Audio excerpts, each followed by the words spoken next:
Ni hao. Alors aujourd'hui, on va parler donc des Tao, des Kata, des Quen. En fait, il y a plein de mots différents pour la même chose, en fait, des formes prédéfinies dans chaque art martial. Et on va voir un petit peu, on va parler de ça et de savoir à quoi ça sert. À tout de suite.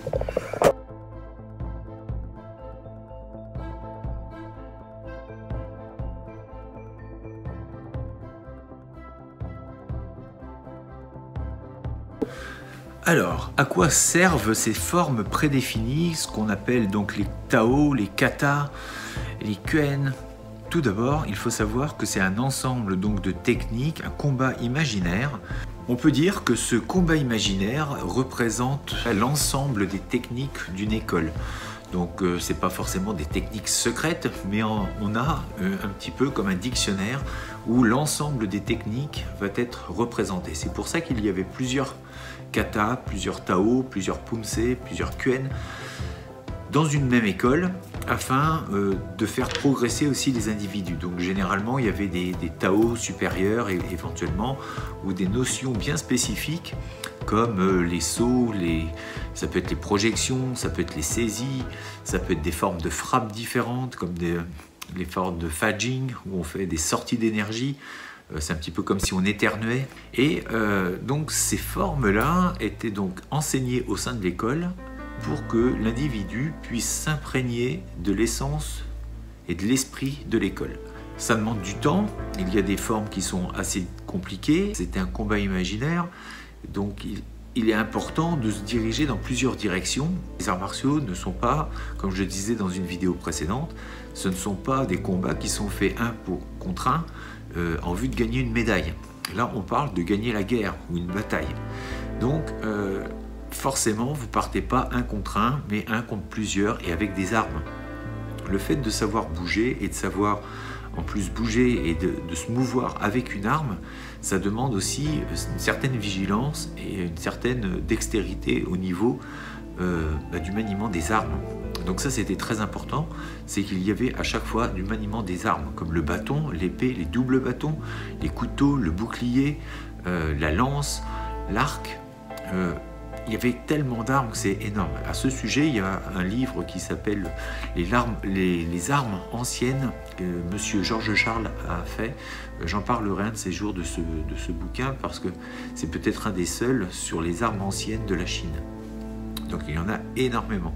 Et on se rend compte aussi qu'il y avait des armes qui étaient non seulement qui n'étaient pas des armes à la base, mais qui sont devenues des armes un petit peu comme à Okinawa pour le karaté. L'Okinawate, si ma mémoire est bonne, où il y avait les armes qui avaient été supprimées suite à la guerre avec les Américains, où ils avaient mis ça de côté, ils n'avaient plus le droit de s'entraîner avec les armes. Donc du coup, c'est devenu des outils de tous les jours qui sont devenus des armes. Bref, là, on ferme la parenthèse. Les Tao donc sont vraiment l'identité, on va dire, d'une école. C'est un petit peu des ouvrages. À la place d'avoir un livre, vous avez des Tao où dedans, il y a un condensé de connaissances et de techniques en vue de combat. Là où on s'est souvent un peu trompé, c'est qu'on a pensé qu'il fallait bouger comme ça sur le terrain pour pouvoir gagner. On est bien d'accord que non, mais le fait de pouvoir bouger de cette façon, ça entretient la santé, la souplesse, la vivacité, la dextérité, et généralement c'est donc axé côté santé et renforcement musculaire et du corps en entier, dans sa globalité, et le mental. Alors le danger avec les Tao, c'est de penser que ce n'est qu'une chorégraphie, que le Tao ne serait qu'une chorégraphie axée sur la beauté du geste, et il n'en est rien. Alors bien sûr que c'est beau à voir, mais aujourd'hui le problème avec ça, avec cette dérive, on arrive à faire en fait des formes qui ne servent à pas grand chose sinon juste l'exploit technique. Alors ça n'enlève rien à la difficulté des choses et se dire que c'est quand même des athlètes ceux qui font ça, mais faire des sauts périlleux sur un champ de bataille, il faudra m'expliquer comment on peut passer un saut périlleux, faire des 360 degrés en l'air, enfin des triples saltos. Je vois pas trop comment on va se déplacer sur un champ de bataille avec des gens armés. Même prenez simplement l'image, prenez ce cas, vous êtes dans un lieu, une manifestation, une discothèque, un bar, où d'un seul coup il y a des agressions et une bagarre générale qui se met en place, est-ce que vous pensez très sérieusement que vous allez pouvoir commencer à faire des sauts périlleux dans la mêlée et enfin, ça va être très très compliqué. Par contre, dans les Tao, il y a des choses qui étaient plus ou moins cachées parce qu'on n'allait pas donner tout comme ça aux gens, donc on peut voir les choses, mais après il y a tout le travail qui est derrière et ça par contre c'est pas montré, c'était réservé à ceux qui étaient dans l'école, forcément, ce qui me paraît tout à fait normal aussi. Avec tous ces Tao, donc on pouvait aussi tester la volonté des étudiants, des pratiquants, parce que pour la difficulté, et donc à travers la répétition, on allait voir ceux qui allaient rester, ceux qui avaient des facultés, ceux qui étaient vraiment déterminés à rester. De plus, le Tao permet aussi donc à commencer à prendre conscience qu'on va combattre contre plusieurs personnes. Donc non pas une contre une, du un contre un, mais un contre plusieurs, ou plusieurs contre plusieurs. Deuxième chose, le Tao est également une sorte de signature. Une signature, et en voyant un Tao, on savait de quelle école on était. Aujourd'hui, si on fait le Tao de Hongar, ou si on fait le Tao Wing Chun, ou si on fait tel et tel de Tanlang, la menthe religieuse, les connaisseurs, les gens qui vont connaître, vont se dire, tiens, lui, il est de telle école, ou lui, il fait tel style. On est reconnaissable avec le Tao, avec la forme que l'on exécute. Et généralement, la façon où on va le faire, ça fait un petit peu comme les haka maori, c'est une sorte de défi. Il y avait parfois aussi, d'école à école, on se jugeait et jaugeait avec la façon de faire le Tao, et ça permet un petit peu, c'est un côté très mâle, le côté testostérone qui ressort. Le fait de faire le Tao, c'est un petit peu comme une provocation, et déjà dans l'esprit de l'autre, ça peut jouer aussi dans le fait d'avoir un peu peur. Quand vous voyez les Maoris faire, quand vous voyez le haka, quand vous voyez par exemple au rugby quand ils font le haka devant les autres, c'est vrai que quand on les voit tous faire ça en même temps, c'est assez impressionnant et ça peut justement affaiblir l'adversaire à ce moment-là, l'ennemi, et ça peut jouer un rôle. Maintenant, il ne faut pas trop rester non plus là-dessus. C'est aujourd'hui quand même, malgré tout, c'est une signature de l'école, c'est un contenu technique et aussi spirituel. C'est que derrière les choses qui sont montrées comme ça dans une forme, il y a des formes très matérielles, très classiques, des choses qu'on va dire plutôt qui vont servir vraiment dehors, même si on ne bouge pas de la même façon. Je l'ai déjà dit, le Tao, il faut en sortir, il faut sortir de cette vision qu'on en a.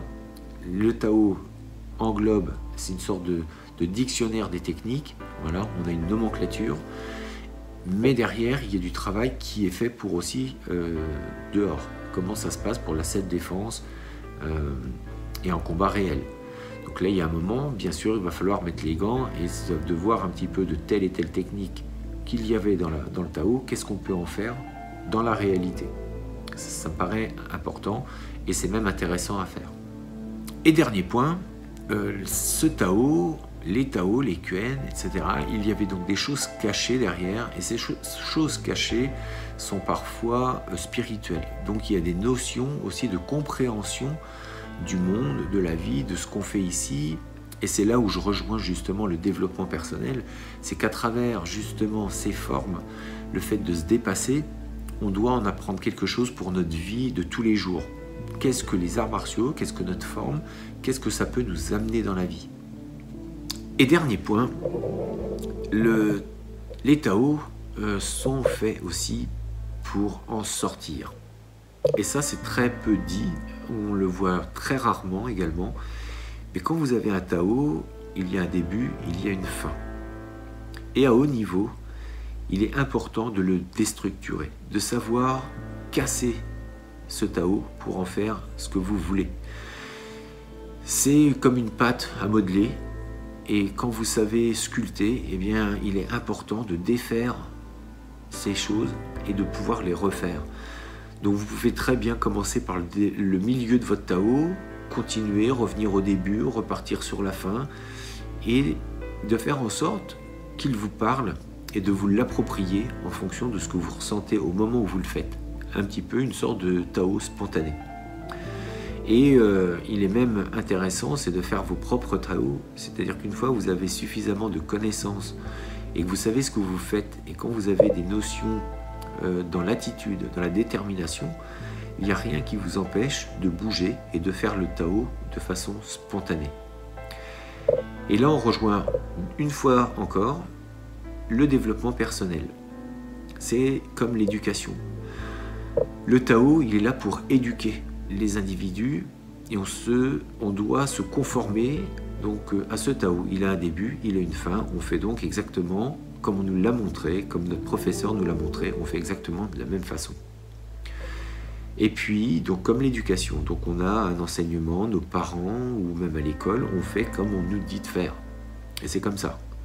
Et puis il y a un jour, vous devenez grand, vous avez la possibilité de travailler, vous commencez à faire votre vie, vous avez une famille. Et bien là, vous sortez de ces enseignements pour vous en faire d'autres et de vivre en fonction de ça. Mais c'est votre vie. Vous allez en faire ce que vous voulez. Et donc une fois que vous êtes accompli, une fois que vous avez, enfin accompli entre guillemets, parce qu'on ne l'est jamais vraiment, on cherche à toujours l'être. Donc c'est pour ça qu'il faut toujours de l'apprentissage, d'être curieux, chercher à apprendre, de jamais penser qu'on a tout et qu'on est arrivé en haut. On n'est jamais arrivé en haut, il y a toujours une marche supplémentaire pour ceux qui veulent vraiment chercher et apprendre. Et du coup, eh bien, quand vous êtes arrivé à déstructurer tout ça, quand vous êtes arrivé à un certain niveau, eh bien, le Tao, il est à vous et il faut en sortir. C'est ce que Bruce Lee a voulu dire à un moment quand il avait dit que sa forme, le Jeet Kune Do, était une forme sans forme. Où là, je suis d'accord avec lui, mais sauf que lui, il a pu se permettre de dire ça parce qu'il était arrivé à un certain niveau. Mais pour n'importe qui, quand on commence, eh bien, on est tous pareils. Il nous faut une nomenclature, il nous faut des bases, il nous faut un alphabet pour commencer à faire des mots et ensuite des phrases et peut-être un jour un livre. Et d'autres livres, peut-être aussi, toute une collection. Mais il va bien falloir apprendre l'alphabet. Et pour les arts martiaux, il faut bien apprendre les postures, apprendre à bouger, et puis après commencer à faire des phrases. Donc on va commencer à faire des Tao pour raconter une histoire. Et de ce Tao, on va en avoir plusieurs pour raconter donc justement un livre, il y aura plusieurs chapitres. Et c'est ce qui fait que quand vous avez tous les Tao d'une école, vous avez un livre, vous avez une histoire, vous avez une belle histoire. Mais après, c'est votre histoire à vous, il faut que vous écriviez votre propre histoire. Donc il faut sortir de ces Tao et ne pas en faire quelque chose de sacré. C'est important, si vous voulez le retransmettre, ça c'est important de le retransmettre tel qu'on vous l'a donné. Ça c'est important, c'est le devoir de transmission et le respect de la transmission. De le redonner au mieux. Bien sûr que parfois on peut faire des erreurs, mais nous sommes humains.